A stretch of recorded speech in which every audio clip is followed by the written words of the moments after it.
பாசம்னா எல்லாமே இருக்குன்னு அர்த்தம் இல்லையா? அதே மாதிரி பாசம் எதிர்பார்ப்பு இருக்காது. இந்த குழந்தைகிட்ட பாசம் காட்டுவோம், அதுக்கு என்ன எதிர்பார்க்க முடியும்? நம்ம எதிர்பார்ப்பு வருமா? சரியா? இப்போ இந்த பரதேசி கூட உங்கள் மேலே நிறைய பாசம் வச்சுருக்கேன், நீங்கள் ஏதாவது எனக்கு கொண்டு குமிச்சிருவீங்க, நான் பாசம் வச்சுருக்கேன்.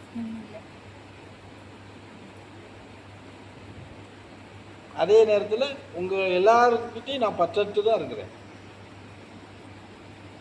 பாசம் காட்டுற நேரம் காட்டுவேன், கண்டிக்கிற நேரத்தில் கடுமையாக கண்டிப்பேன். தயவு தாட்சணையே இருக்காது. பற்று இருந்ததுன்னா தயவு பார்க்க சொல்லும். ஐயோ நாளைக்கு அவர் எதுக்காக நமக்கு உதவுவார், எப்படி பட்டுன்னு அவரை பேசிட முடியாது, அது வரும்.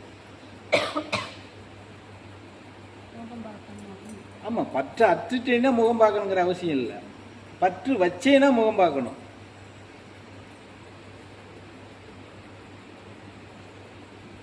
புரியுதா? இதுதான் அதில் இருக்கிறது. இப்போ இதெல்லாம் நீங்கள் எதை உதறுவீங்க, எதை விட்டுருவீங்க?